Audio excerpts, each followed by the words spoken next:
qu'enseignable. Tu pries pour toi et tu pries pour ton frère. Seigneur, nous prions au nom de Jésus-Christ.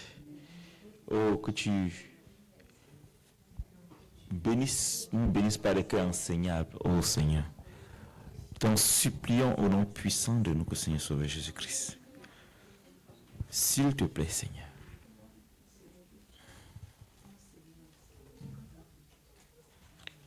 Amen. Sur la série que le pasteur va nous conduire, il avait établi les premiers éléments d'introduction. Je prie maintenant que le Seigneur te donne d'être concentré et de pouvoir non seulement prendre des notes, mais des notes dans le cœur, mais aussi des notes pour pouvoir mettre en application ce qui sera enseigné. Amen. Donc, prie pour toi et tu pries pour les frères. Prions ensemble. Seigneur, je prie au nom de Jésus-Christ que tu me bénisses par la capacité d'être concentré, discipliné. Oh Dieu, de prendre des notes, de garder la parole dans le cœur et de la mettre en application. Oh, je prie que les cœurs soient enseignables. Je prie pour la fidélité. Oh Dieu, à mettre en pratique tout ce qui sera enseigné. Au nom de Jésus-Christ. Amen. Et le dernier point de prière que nous allons élever avant de passer la parole au pasteur Herman. Prions que le Seigneur donne au sein de suivre tout le parcours. Si on enseigne et que tu suis des fractions, au moment tu peux être déconnecté. Tu peux être déconnecté. Donc si tu es là, demain tu n'es pas là après, et puis tu arrives, tu peux être déconnecté totalement et perdre même le fardeau de l'enseignement. Si de même l'enseignement, tu ne la mets pas en pratique, tu peux être toujours déconnecté. Donc prions que les saints puissent suivre tout le parcours de l'enseignement. Amen. Et mettre en pratique. Non seulement suivre, mais mettre en pratique. Pour que nous soyons tous en phase. Prions ensemble. C'est une prière de Jésus-Christ. Oh Seigneur, que tu accordes à tous les saints de suivre tout le parcours, d'être fidèles, oh Dieu, et de mettre en pratique tous les enseignements successivement sans accumuler les éléments d'obéissance. Nous t'en supplions au nom puissant de notre Seigneur Sauveur Jésus-Christ. Amen. Nous passons la parole au pasteur Herman.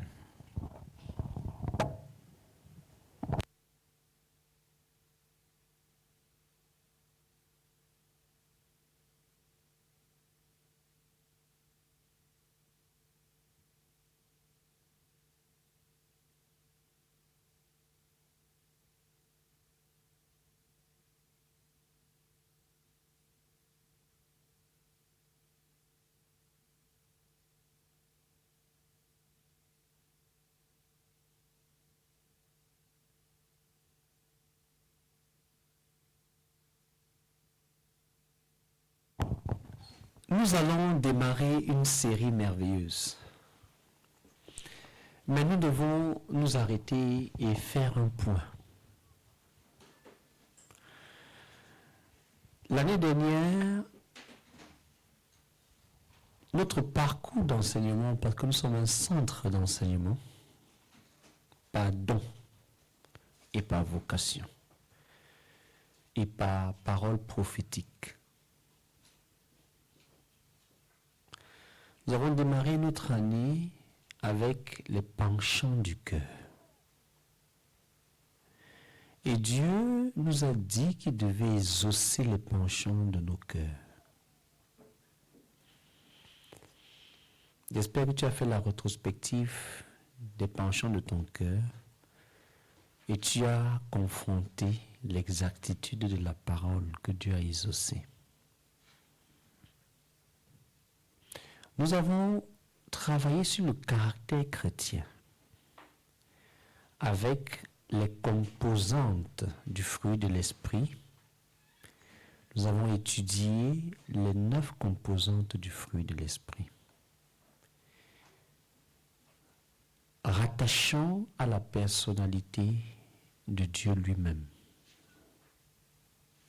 On a partagé sur l'amour, la joie, la paix, la miséricorde, la maîtrise de soi. Parce que cela nous conduisait dans un élément fort important qui était notre témoignage, le témoignage de nos vies. Et nous avons entrepris de laisser donc que nos témoignages parlent afin de toucher et d'impacter d'autres vies. Et on a commencé donc à aborder la séquence d'évangélisation et du gagnement des âmes à partir du témoignage de nos vies. Cette séquence a été soutenue par le livre « Tu peux conduire quelqu'un à Christ aujourd'hui ». Et nous avons donc intitulé cette série « Tu vas conduire quelqu'un à Christ aujourd'hui ». Notre intention était d'aborder les différentes opérations qui s'appliqueraient à nous, ici, afin de permettre à chacun d'expérimenter le fait de conduire au moins une personne à Christ aujourd'hui. Ceci dit, dans ce parcours, Dieu nous est venu en aide et a mis une pause sur un critère qui nous était indispensable, qui était le Saint-Esprit. Donc, avant qu'on aborde la séquence de conduire quelqu'un à Christ, nous avons été interpellés au mois de juin sur la question du Saint-Esprit. Le temps du Saint-Esprit, le Saint-Esprit sur nous. Et Dieu nous a orientés à nous concentrer dans toutes les opérations que nous avions identifiées qui s'appliqueraient à nous. Opération Philippe, opération Daniel, opération Étienne, opération, j'en passe les autres opérations. De nous concentrer sur l'opération Corneille. L'une des choses qui nous ont marqué dans l'opération Corneille et pour lequel le Seigneur nous interpellait, c'était la particularité dans l'opération Corneille de produire une église de maison avec une caractéristique distincte dans laquelle tout le monde a authentiquement reçu Jésus. Tout le monde est baptisé du Saint-Esprit. Tout le monde est baptisé dans l'eau. Donc l'emphase de la série sur Corneille sont ces trois éléments. Une repentance authentique et solennelle en la personne du Seigneur Jésus-Christ. Une effusion du Saint-Esprit véritable, authentique, descendue sur les saints. Toute une maison, tous ceux qui y étaient ont cru, ont été baptisés du Saint-Esprit et ont reçu le baptême d'eux. Comme des précurseurs, nous étions ainsi en train de commencer à vivre ce que Dieu va faire à l'échelle de toute notre communauté, dans laquelle tout le monde a cru, dans laquelle tout le monde doit être baptisé du Saint-Esprit et baptisé d'eau. Corneille dont nous a conduits jusqu'à ce que nous entrions dans la croisade de 40 jours. La lettre circulaire de la croisade nous faisait découvrir que le fardeau majeur, ou bien l'un des fardeaux majeurs du jeûne, c'est de susciter des dirigeants. L'autre fardeau majeur, c'était une communauté remplie du Saint-Esprit. Pendant la croisade, Dieu a honoré sa parole ici, sous nos yeux, par une première vague, le 27e jour de la croisade, une deuxième vague, le 28e jour de la croisade, une troisième vague le 29e jour de la croisade. Nous avons même été surpris par la visite d'un ange dans ce centre. Toujours en séquencement de la promesse de Dieu. Sortis donc de la croisade, nous avons eu notre première retraite des jeunes dans le sud, avec une particularité majeure. Le Saint-Esprit était aussi et toujours au rendez-vous. Des cœurs restaurés, des relations restaurées, des cœurs revenus à Dieu, des engagements faits solennellement. Le week-end qui suivait, nous avions une campagne spécifique, celle à laquelle j'avais encouragé et invité mes collègues. Dieu honorait sa parole. À l'issue de cela, nous avons dit, ok, les 2 semaines qui restent de l'année, tu dois te mettre en œuvre. Nous avons suspendu la réunion d'enseignement. Pas parce que des sujets ou les besoins d'enseignement ou les thématiques manquent, mais parce que nous voulions vivre et expérimenter la parole. Tu vas nous rendre compte. Je veux te dire avec toute la conviction, le Seigneur est à l'œuvre.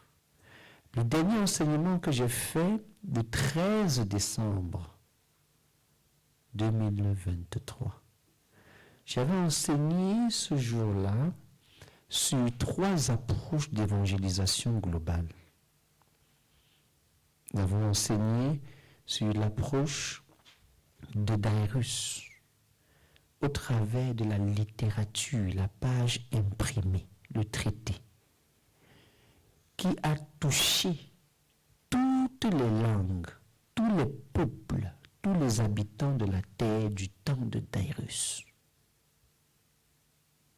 Traité, littérature chrétienne. Nous avons vu la deuxième approche, celle que nous avons appelée la Sancta Crus, en nous appuyant sur Jonas chapitre 3 et Jonas chapitre 4, le verset 11. Nous avons dit et vu que Ninive était une ville de 3 journées de marche. Jonas n'avait fait qu'une première journée, que déjà l'impact, l'écho de l'évangile avait secoué la ville et était parvenu aux oreilles du roi de Ninive. Le roi a jeûné, a ordonné à tout son peuple, même les animaux et les enfants à la mamelle, de jeûner. Dieu a pris le relais de l'évangélisation de Jonas par l'entremise du roi lui-même, qui a ordonné à tout son peuple de croire. 120 000 personnes ont cru à Jésus. Toute une ville, toute une nation, celle qu'on appelle de Ninive. Comme pour nous dire ce qui s'est passé sur Corneille à l'échelle d'une maison pour se produire à l'échelle d'une ville. Ce qui s'est passé sur Corneille à l'échelle d'une maison pour se produire à l'échelle planétaire. Tous les hommes de toutes les langues, de toutes les nations, de tous les peuples lisent l'évangile, ont accès. Troisième approche, l'approche de Pilate, l'approche digitale, marketing, publicitaire, affiche, pancarte. Pilate, par un écriteau, par une tuile, par un statut sur son compte où les gens passent, a écrit « Celui-ci est le roi des Juifs », a traduit en 3 langues, en hébreu, en grec et en latin, et a mis cela au sommet de la croix, à un endroit où beaucoup de personnes passent. sans effort, les gens ont lu que Jésus est le roi des Juifs. Sans effort. L'approche digitale, l'approche des réseaux sociaux, l'approche marketing. Toujours dans une approche globale d'évangélisation. Ça, c'est ce que nous avons étudié. Dans mon propre témoignage de mise en œuvre, je suis allé animer un camp des jeunes en Sanaga-Maritime. J'ai vu la main de Dieu à l'œuvre et des foules venir à Jésus. J'ai vu la main de Dieu à l'œuvre dans d'autres nations comme au Gabon et les gens massivement venir à Jésus.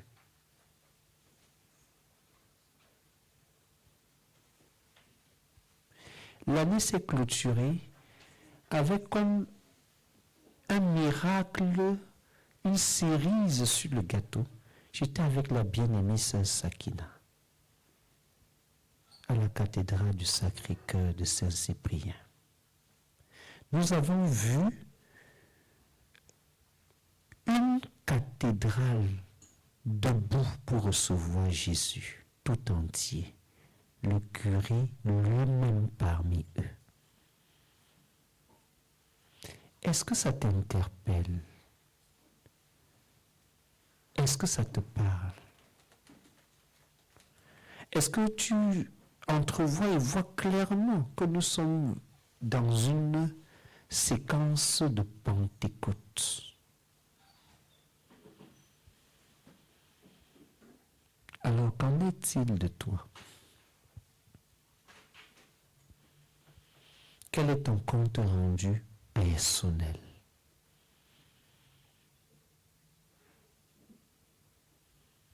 On enseigne pour vivre l'enseignement. La particularité d'un enseignant, c'est qu'il doit vivre ce qu'il enseigne.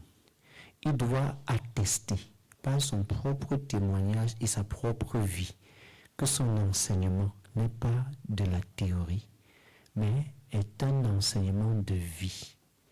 Mais l'enseignant ne s'examine pas par rapport à son enseignement, mais par rapport à l'obéissance à son enseignement. Alors, où en es-tu? Si tu as un compte rendu à nous faire, parce que tu as obéi pendant les 2 semaines, c'est le moment de nous donner le compte rendu. Si tu n'as rien fait pendant les 2 semaines, et tu as considéré que les 2 semaines, c'était 2 semaines de vacances et de congés, c'est l'occasion de te repentir et de laisser que la vague de l'esprit s'abatte sur toi et te conduise. Le Seigneur est à l'œuvre. Au mois de décembre, le dimanche, je pense, le dernier dimanche que j'ai eu avec les saints ici, je partageais une vision que j'avais eue de l'avocatier, où tout d'un coup, les avocats avaient mûri. Et je cherchais comment on va conserver ça. Et je réfléchissais comment je vais mettre au frigo. C'est ce qui va se produire cette année. C'est-à-dire, tu arrives quelque part, tout d'un coup, des centaines de personnes acceptent Jésus. Et tu es même embarrassé. Tu ne sais quoi faire d'eux. C'est ce qui va se passer. Regarde-moi bien. Tu te souviendras de ce que je suis en train de te dire. Ce qui va se passer.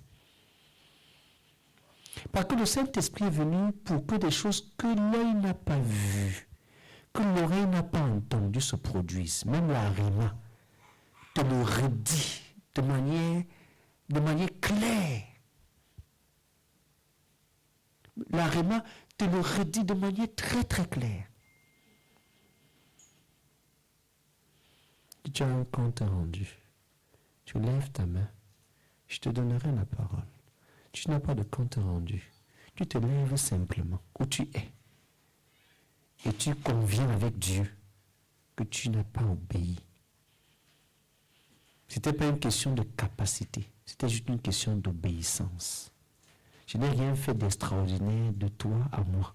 On est tous dans la même église. Tu connais mon bureau, tu connais ma maison, tu connais ma famille, tu me vois. Il n'y a eu rien d'extraordinaire que tu ne pouvais pas faire ou imiter. J'ai juste 2 fois essayé d'obéir juste. Et Dieu a surpris. Dieu a émerveillé. Dieu a pris la suite et le relais. J'ai accompagné la sœur Sakina. Je n'avais pas prévu moi faire quelque chose.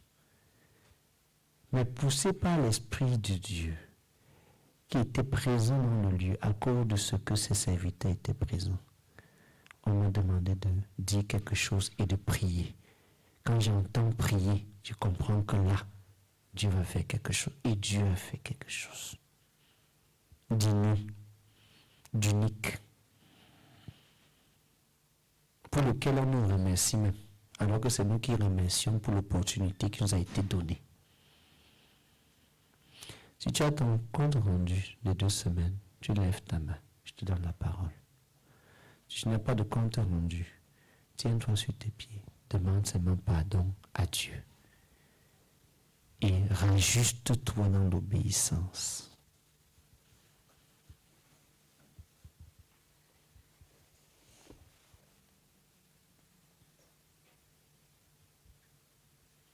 Oui, quand on te donne un micro.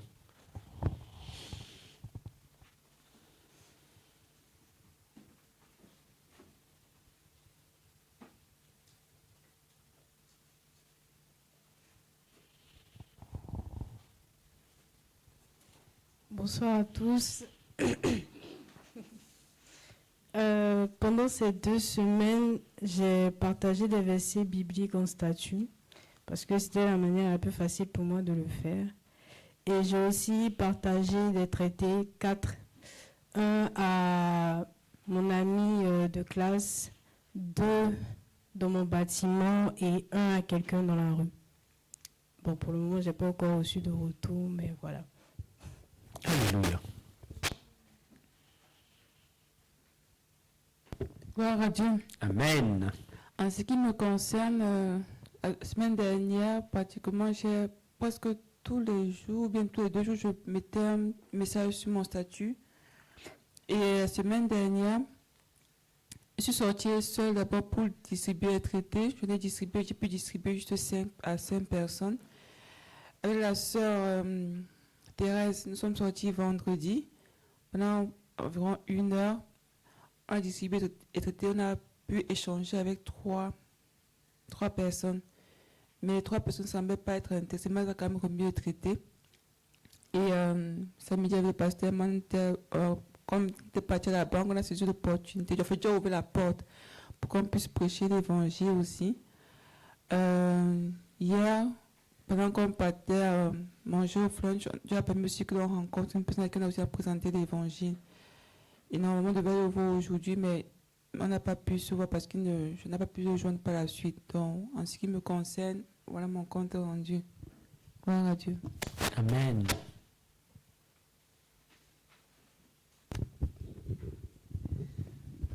Gloire à Dieu. Amen. Donc au niveau de chez les Kwandji, notamment au niveau de l'Assemblée, le Seigneur nous a fait grâce durant ces 2 dernières semaines par rapport à un fardeau d'évangélisation que nous portons au niveau de Ramonville, en nous donnant une percée au niveau de la famille du frère Edson.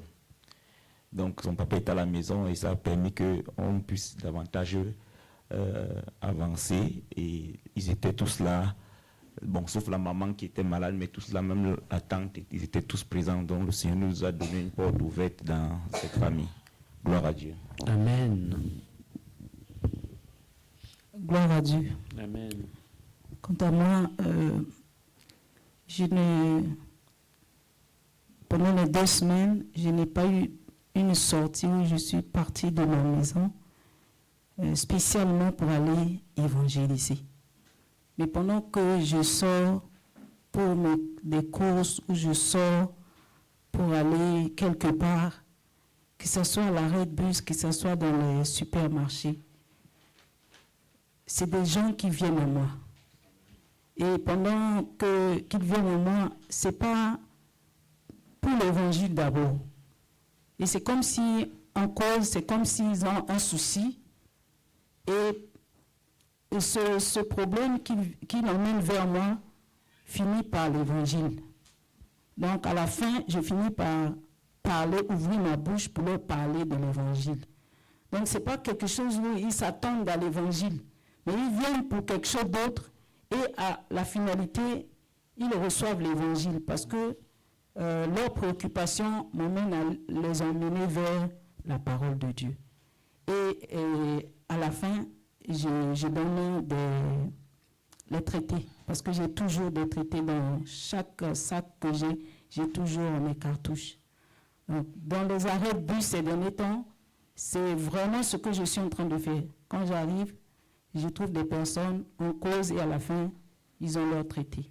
Et j'ai pris l'engagement de pouvoir chercher des points stratégiques, que ce soit l'arrêt de bus, de pouvoir déposer mon traité tout en priant, afin que celui qui viendra s'asseoir, qu'il ait un œil sur ce papier que je vais déposer.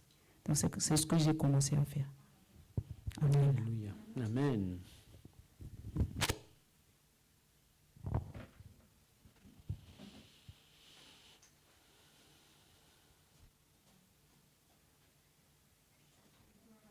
Amen. Mon compte rendu de 2 semaines déjà reçu au niveau des enfants où ils sont.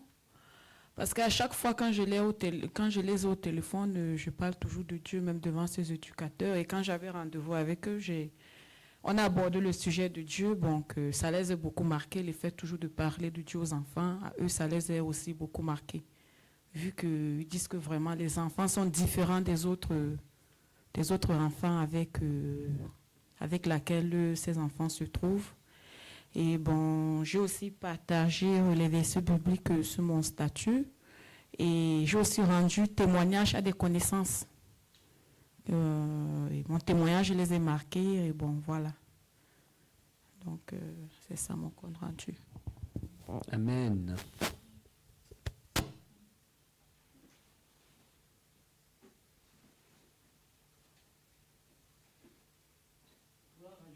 Amen. J'aimerais ajouter une chose, que souvent nous faisons des choses par nous-mêmes avec la force. Mais j'ai compris qu'avec Dieu, tout est possible. Et j'ai commencé à parler de Dieu, mais tout en associant la prière pour mon époux. Et par rapport à la manière dont il allait, et vers s'éloigner de la foi. Mais j'ai vu que ces derniers temps, avec la prière, avec les exhortations, je sens que le Seigneur est en train de faire quelque chose. Il est en train de revenir à la parole véritable, vraiment. Et que le Seigneur est en train de faire quelque chose dans son cœur pour sa transformation. Et je bénis le Seigneur pour ça. Amen. Amen. Si tu es en ligne et que tu as ton témoignage aussi, vas-y, dis-nous.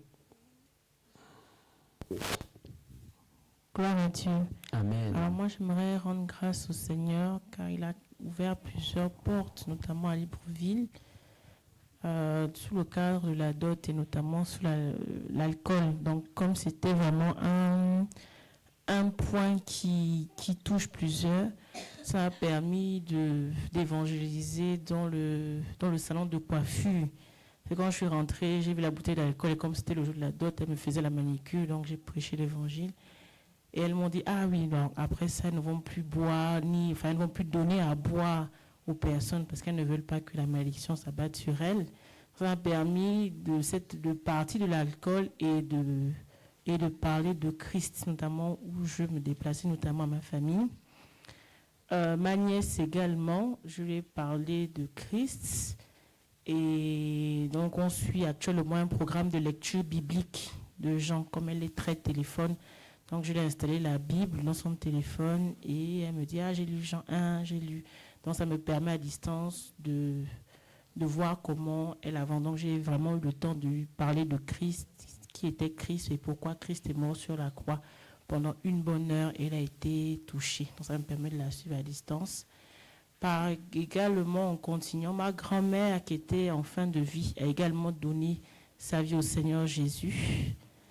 Donc, c'était vraiment une grâce qu'elle donne sa vie parce qu'elle était très fervente catholique et tout ce qui est... voilà, mais par la grâce de Dieu, elle a donné sa vie au Seigneur Jésus. Et pour finaliser, le fils du pasteur lequel on vivait, également j'ai prêché l'évangile. Parce que, bon, il connaît, il a grandi avec Christ, mais du coup, il n'avait pas forcément une rencontre. Et de cœur à cœur, le Seigneur a permis que nous échangeons sur la question de l'évangile. Et il a été touché. Et sa maman a attesté une confirmation divine par une autre sœur dans la nuit de prière le même jour. Elle était très reconnaissante à Dieu du fait que le matin, j'ai prêché l'évangile.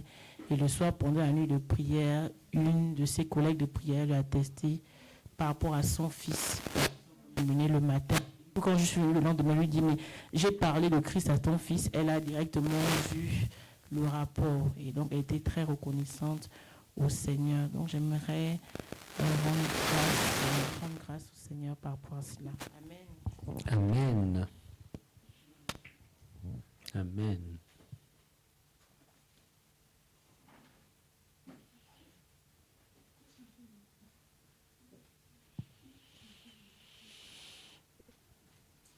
Moi, j'aimerais rendre J'avais aussi oublié de mentionner un truc. Bon, que c'est au niveau de papa de David. Bon, vu qu'à chaque fois, quand je lui parlais de Dieu et tout, et bon, il prenait trop à la légère. Il disait bon. Et vu que je n'avais pas pu conduire sa grand-mère au Seigneur, j'étais vraiment touchée. J'ai dit que non, il faut que cette famille doit être sauvée, que le Seigneur sauve cette famille. Et bon, pendant ces 2 semaines, je me suis mis en prière et le Seigneur est en train de transformer la vie de papa de David, qui est en train de se mettre en relation avec Dieu. Amen. Alléluia. Amen.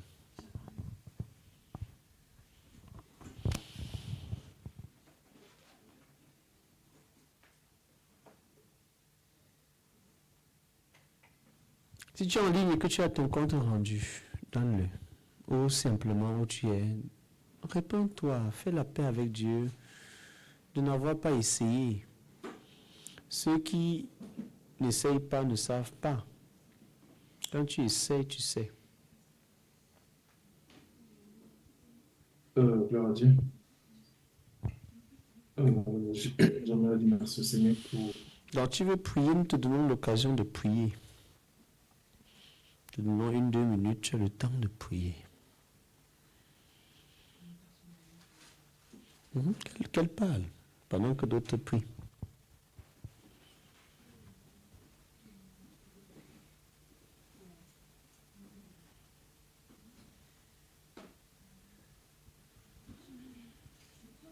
Amen.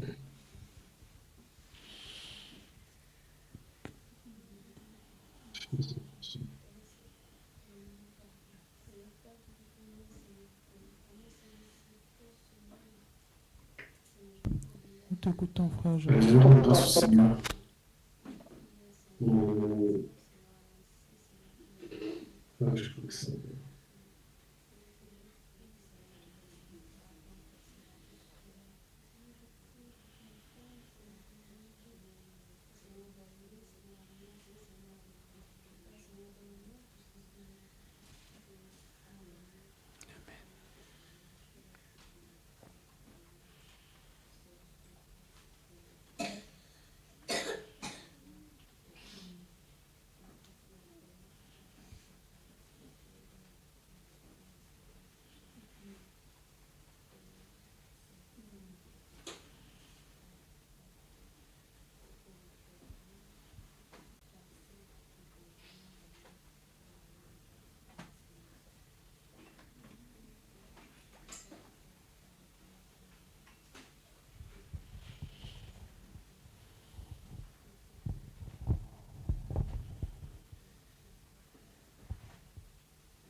Je veux dire merci au Seigneur pour nous sortir du côté de Toulon.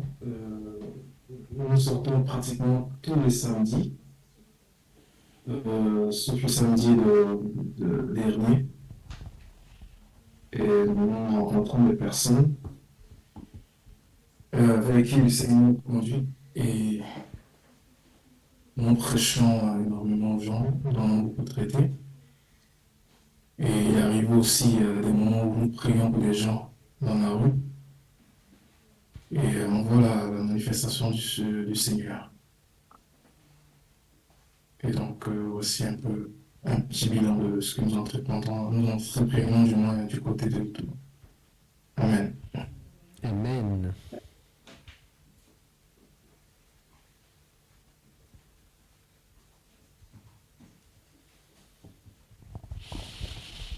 Alléluia.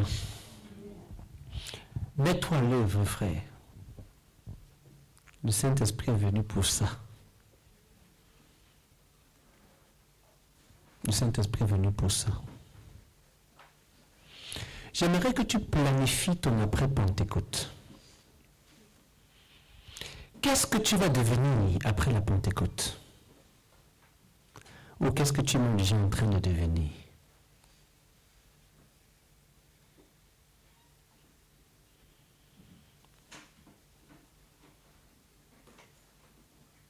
Qu'est-ce que tu vas faire après la Pentecôte? Tu vas ressembler à quoi? Tu vas faire quoi? Ton œuvre va ressembler à quoi? Tes responsabilités vont ressembler à quoi après la Pentecôte? Ta maison ressemblera à quoi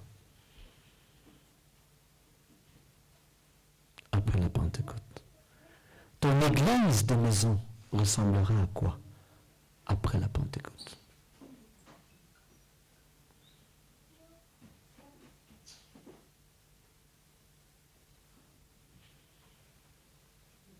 Donc tu dois pouvoir planifier ton année en tenant compte que nous sommes en Pentecôte.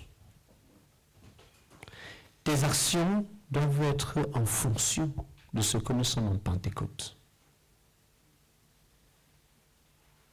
Dans le cadre de l'Église, l'Église a déjà planifié 3 croisades d'évangélisation de 40 jours. La première commence lundi 8 janvier. Les premiers 40 jours. Et vont se boucler avec une campagne de 3 jours. Une croisade d'évangélisation de 3 jours. Nous allons prêcher l'évangile, prier pour les malades, chasser les démons, restaurer, bénir, conduire aux eaux du baptême. On a 3 séquences de 40 jours. Comme nous avons été fidèlement pour certains à jeûner chaque jour pendant 40 jours, je m'attends à ce que nous prêchions fidèlement chaque jour pendant 40 jours. Si tu t'engages à prêcher 5 minutes, prêche tes 5 minutes chaque jour. 10 minutes, 30 minutes, sois juste fidèle pendant les 40 jours. Comme si tu jeûnais un jeûne de 40 jours.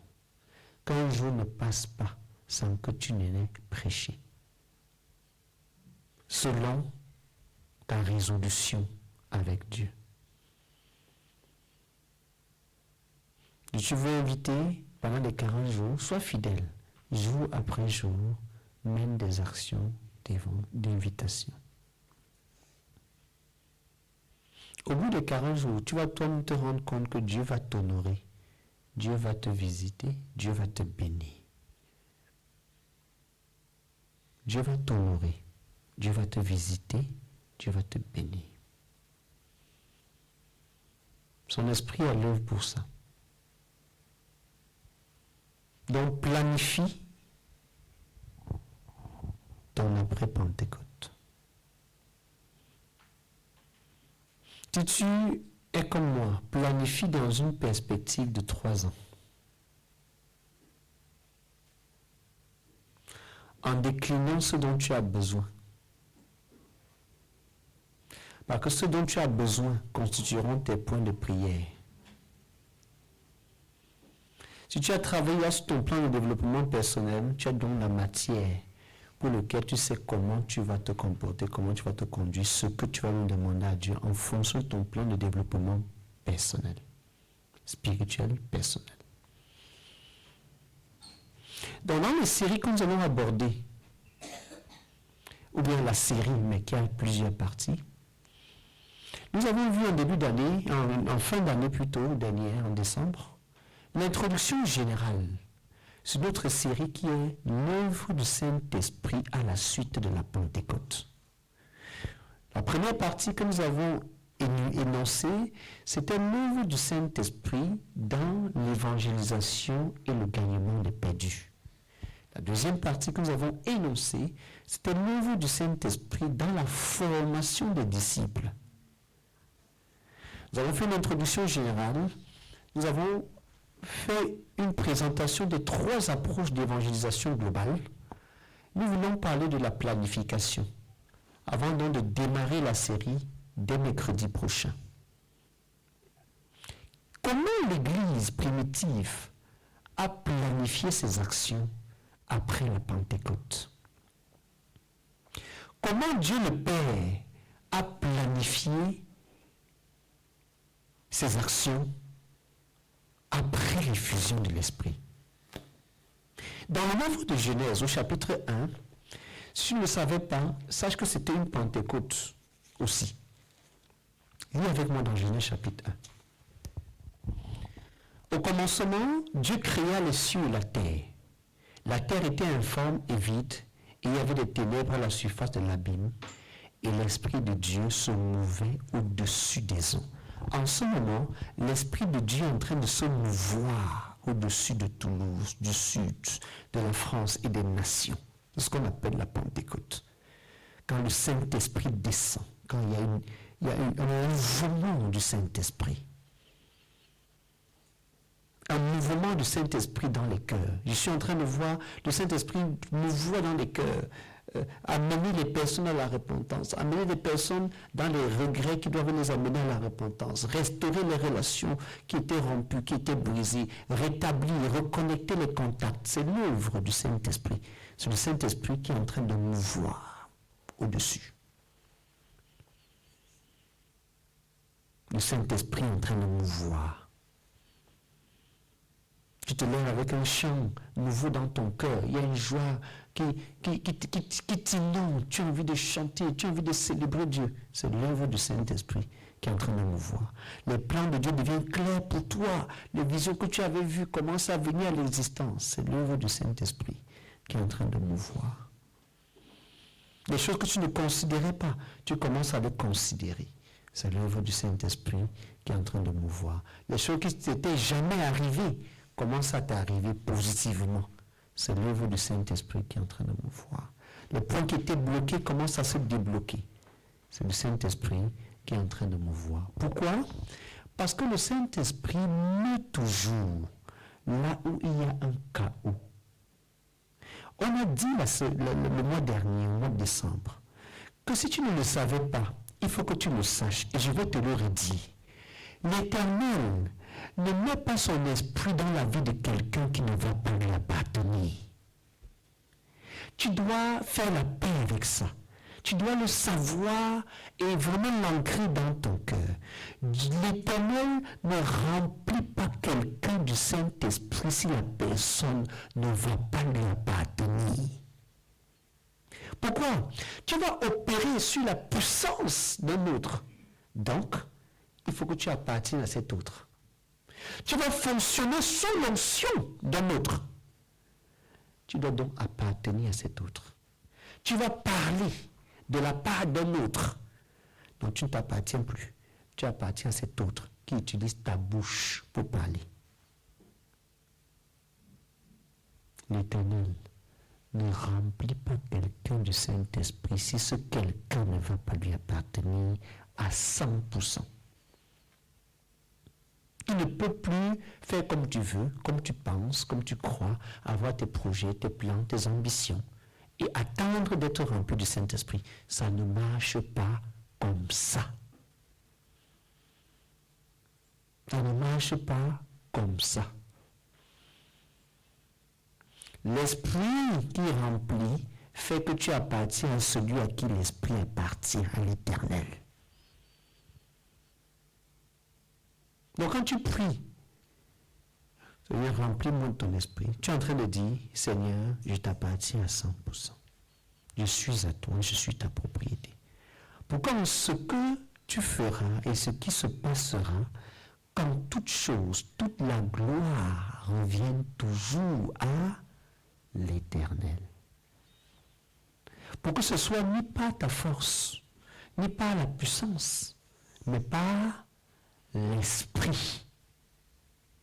Si ce n'est pas ta force, tu peux dire que tu es trop fort. Si ce n'est pas ta puissance, tu vas dire je suis trop puissant. Mais quand c'est par l'esprit, toi-même tu reconnais que tu n'es rien du tout. Tu es un vase brisé. Tu n'es rien du tout. Dieu t'a juste utilisé. Toi-même, tu n'as rien fait. Car tu n'es rien. La terre était informe. La terre était vide. L'Église n'avait pas d'organisme, de structure. Elle était vide de disciples. L'Esprit est venu. Dieu va commencer à remplir, à donner une forme à l'Église, à donner une forme à son œuvre. Il a rempli. Il a rempli. Ta vie était vide, n'avait pas de forme. L'Esprit est venu pour que ta vie ait un sens, ait une forme, et que Dieu remplisse ta vie. Tu n'avais pas de but, tu ne savais pas où aller. L'Esprit vient, maintenant tu as un but. Un but, le but de ta vie. Tu as un sens de destinée. Tu sais où aller. Je disais à quelqu'un qui faisait la philosophie hier, il me parlait de la prédestination. Je lui ai dit, c'était un Lucas à qui je prêchais l'évangile. Je lui ai dit, cher ami, il n'y a pas de prédestination pour celui qui n'a pas une destination. Tu veux parler de prédestination, il faut déjà avoir une destinée. L'Éternel a destiné les hommes au salut, pas à l'enfer. Donc tant que tu n'as pas réglé le problème de ta destinée avec Dieu, tu ne peux pas parler de prédestination. Tant que ta destination n'est pas claire et nette, connue, tu ne peux pas parler de prédestination. Ça n'a pas de lieu d'être, ça n'a pas de raison d'être. C'est la même chose. Le Saint-Esprit vient dans nos vies pour que nos vies aient un sens, aient un but, aient une direction et que Dieu remplisse nos vies. C'est ce qu'on appelle la plénitude. Il y avait le vide, n'est-ce pas? La terre était informe et vide, n'est-ce pas? Le Saint-Esprit est venu, la terre n'est plus informe et la terre n'est plus vide parce que l'Esprit vient pour remplir. C'est la Pentecôte. Regardez donc comment l'Éternel lui-même a planifié la Pentecôte. Avec un compte rendu journalier. Donc pendant les 40 jours, chaque jour, je m'attends à ce que tu écrives ton compte rendu. Aujourd'hui, j'ai donné un traité. Aujourd'hui, j'ai parlé à X. Aujourd'hui, j'ai eu un entretien avec tel. Je lui ai donné l'évangile. Je lui ai donné un livre. Je l'ai invité. Ton compte rendu doit être comme le compte rendu de l'Éternel. Parce que quand l'Esprit est venu, voici ce que la Bible dit. Dans le verset 3. Dieu dit que la lumière soit et la lumière fut. Dieu vit que la lumière était bonne et Dieu sépara la lumière d'avec les ténèbres. Dieu appela la lumière jour et il appela les ténèbres nuit. Ainsi il y eut un soir et un matin. Ce fut le premier jour. Quand l'Esprit vient, on commence à compter les jours. Quand le Saint-Esprit est là, on commence à compter, à avancer.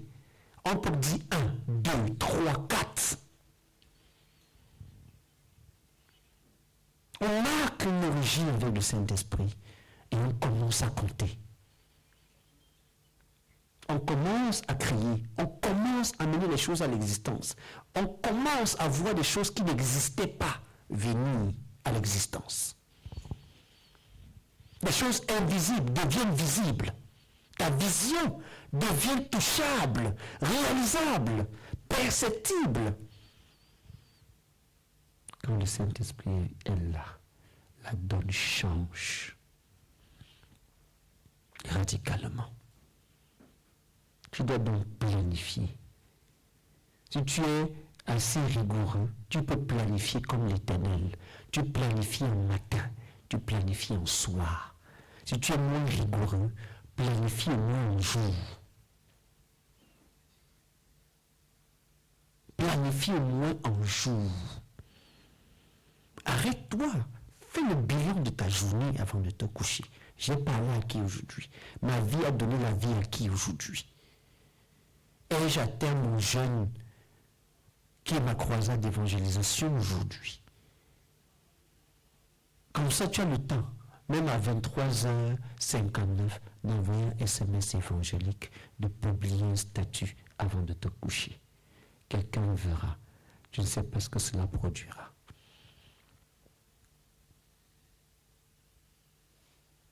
L'Esprit vient pour ça.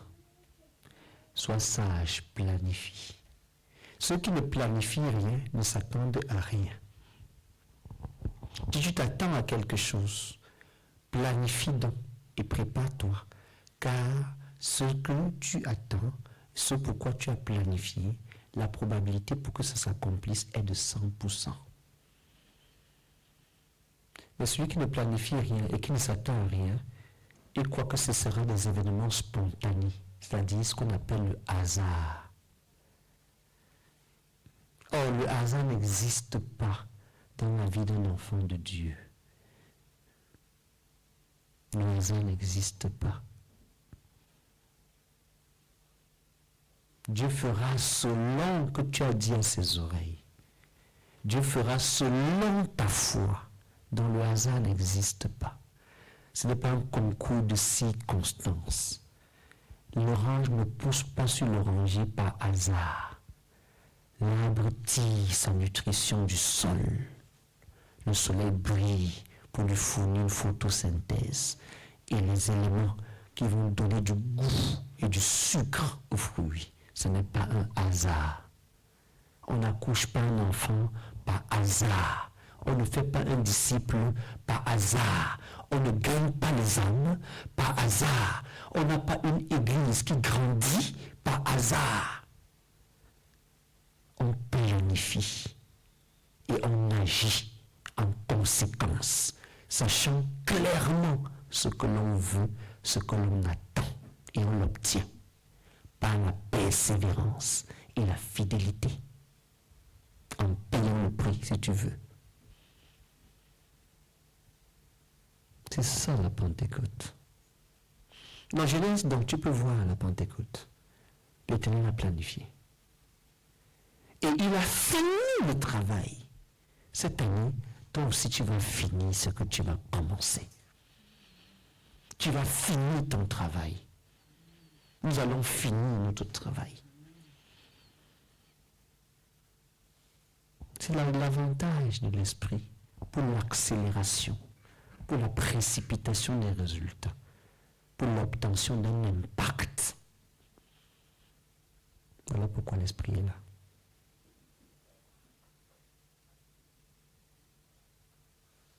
Voilà pourquoi le Saint-Esprit est là. Dans Actes chapitre 2, nous pouvons voir également la planification. Ce n'est pas les éléments au hasard.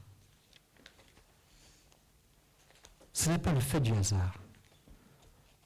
La croissance n'est pas une chose hasardeuse. Non. Elle est voulue, on s'y prépare, on y travaille. On y travaille intentionnellement.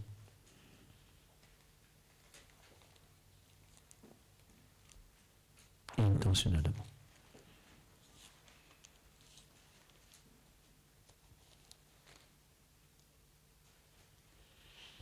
Au chapitre 2,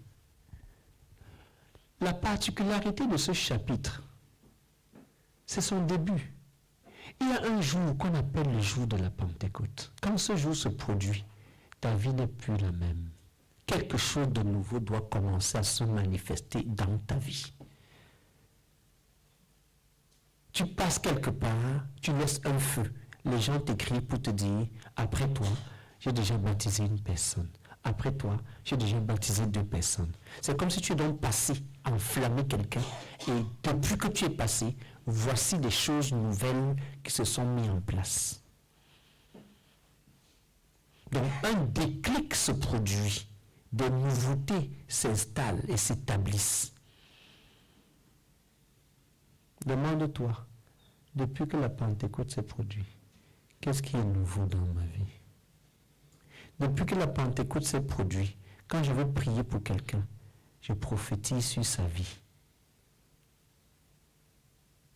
J'ai regardé le compte rendu comme on voyait aujourd'hui du camp de jeunes. Quand je relisais, le pasteur a prophétisé sur moi, j'ai reçu le don pour le pasteur à parler, etc. Donc tu constates que voilà, depuis qu'il y a la Pentecôte dans ma propre vie, ces choses-ci commencent à beaucoup se manifester. Qu'est-ce qui se manifeste dans ta vie depuis que la Pentecôte a eu lieu ici au devant de nous et pour toute notre communauté? Qu'est-ce qui s'est produit? Qu'est-ce qui s'est passé? Qui est venu te voir en réponse à ta prière ou en réponse à ce que Dieu t'a déjà prévenu? Comme ces temps-ci, les gens viennent seulement me voir. Pasteur, je viens te voir parce que Dieu m'a dit que je priais, je jeûnais. Maintenant, Dieu m'a parlé. Toi, dans ta vie, qu'est-ce qui marque que tu es en Pentecôte? Qu'est-ce qui est nouveau? Comment planifies-tu? Tu dois planifier. Ou tu dois être en train de travailler pour vraiment entrer dans la séquence de Pentecôte, car nous sommes en Pentecôte. Dans le jour de la Pentecôte, il y a un jour où ta vie bascule, où il y a un avant et il y a un après. Une crise s'opère et tu changes.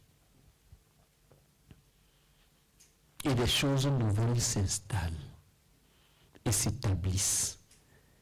Et les vies sont impactées de manière radicale et définitive. Si tu connaissais ton pasteur avant la Pentecôte, tu peux attester que mon pasteur ci n'est plus le même depuis la Pentecôte. Toi, où es-tu? Que deviens-tu? Que seras-tu après la Pentecôte? Que feras-tu après la Pentecôte?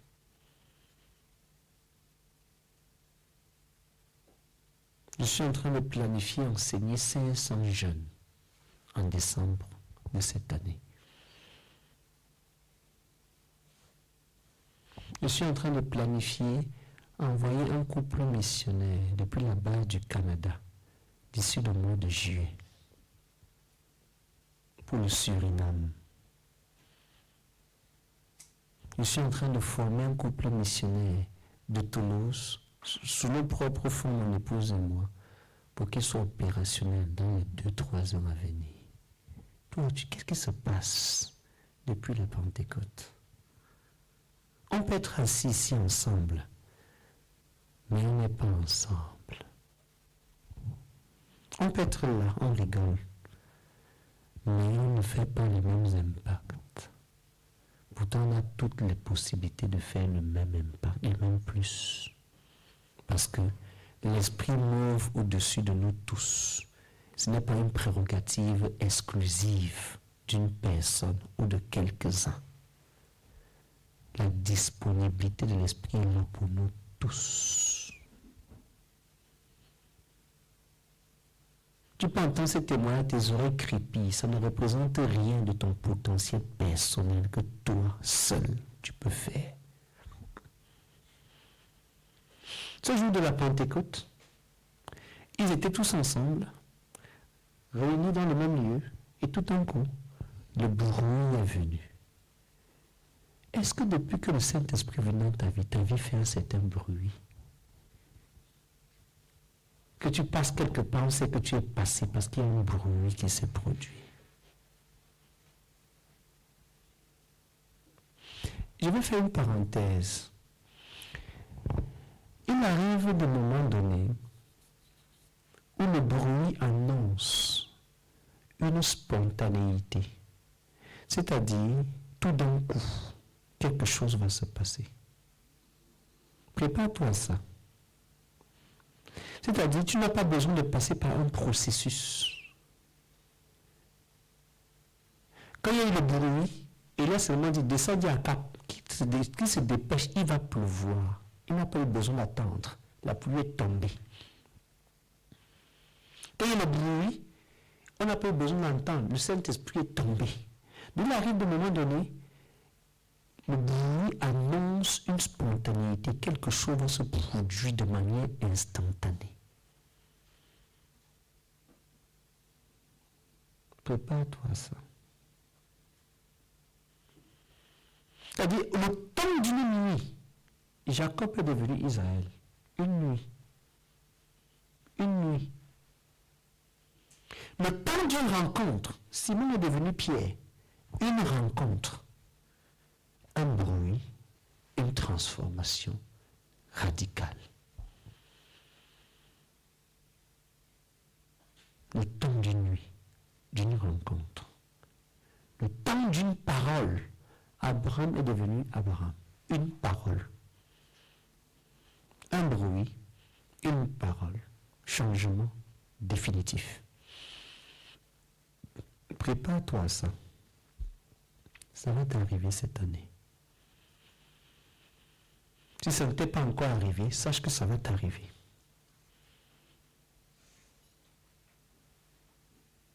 Ça va t'arriver. Donc, le Saint-Esprit est descendu sur les apôtres. Quand on remarque la particularité, c'est toujours pareil. Ça n'a pas changé. Les Crétois, les Grecs, les Arabes, tous les gens de Mésopotamie, tous ceux-là ont entendu l'Évangile.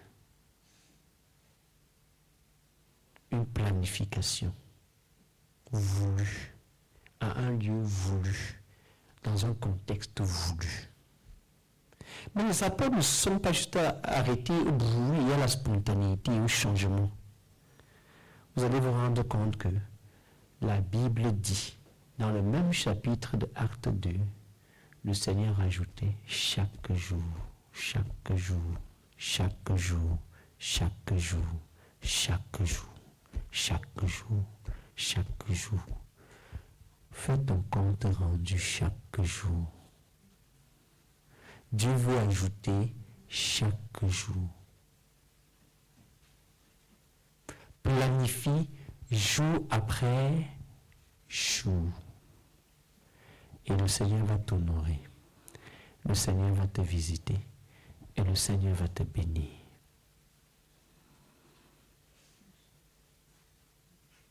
Pierre n'a pas fait quelque chose d'extraordinaire. Il a ouvert sa bouche. Il a prêché ce que j'appelle le sermon qui chasse les gens dans l'église. Ça a plutôt rempli les gens dans l'église. Il a accusé des gens. Si on te prêche comme ça, tu vas dire que le pasteur me juge. Le pasteur me juge, il me doite, il me menace, il m'indexe, il me culpabilise. C'est ce que Pierre a prêché. Il a prêché le sermon qui juge, qui indexe, qui culpabilise. C'est vous qui avez tué Jésus. C'est vous. Pilate même voulait me libérer. Mais vous avez demandé. Donc, il a le genre de sermon que le pasteur, s'il m'incrimine, il me doite, il me culpabilise. Comment il parle sur moi comme ça? C'est le genre de sermon qui chasse les gens dans l'église. Mais ça a plutôt rempli les gens dans l'église. Par l'œuvre du Saint-Esprit. Donc ton style, ton tact, ta manière de parler, ton vocabulaire, ta grammaire n'influent pas sur l'action du Saint-Esprit. Il parle la langue des bébés, des enfants à la mamelle. Il parle la langue que toi tu ne connais pas, mais lui, le Saint-Esprit, connaît. Il connaît la culture du pays et du peuple vers lequel il t'a envoyé. Ne pense pas qu'en faisant ton acculturation, tu es en train de faire une chose extraordinaire. Le Saint-Esprit connaît cette culture. il parle cette langue. Tout ce que tu as besoin de faire, c'est de cheminer avec lui, de planifier tes actions intentionnellement et chaque jour de rendre compte. Donc pendant les 40 jours, je m'attends à ce que tu envoies ton compte rendu quotidien. Que toi-même tu te rendes compte et tu nous rendes compte. Comme on peut parfois compter 3 personnes au jeûner 40 jours complets dans cette église, qu'on puisse suivre des comptes rendus d'évangélisation sur une base journalière et qu'au bout de 40 jours, on fasse des statistiques comme on fait des statistiques des jeunes là. Et on évalue où on est, ce que ça a donné, ce que ça a produit. Et l'œuvre du Saint-Esprit qu'on la contemple. Voilà pourquoi les parties que nous allons aborder dès mercredi prochain, il y a dans cette partie de l'œuvre du Saint-Esprit dans l'évangélisation, le gagnement des âmes, et l'œuvre du Saint-Esprit dans la formation des disciples. Voilà les 2 parties que nous allons détailler, naviguer ensemble à partir de mercredi prochain. Contrairement aux autres séquences d'enseignement, nous allons naviguer parallèlement avec ces 2 parties. On ne va pas d'abord gagner les âmes avant d'abord les former. Si on les gagne, on les forme. On les gagne, on les forme. On les gagne, on les forme. On les gagne, on les forme. On va cheminer pied gauche, pied droite, main gauche, main droite, oreille gauche, oreille droite, nez gauche, nez droit, œil gauche, œil droit. C'est ce qu'on appelle l'équilibre. Élève ta voix et prie.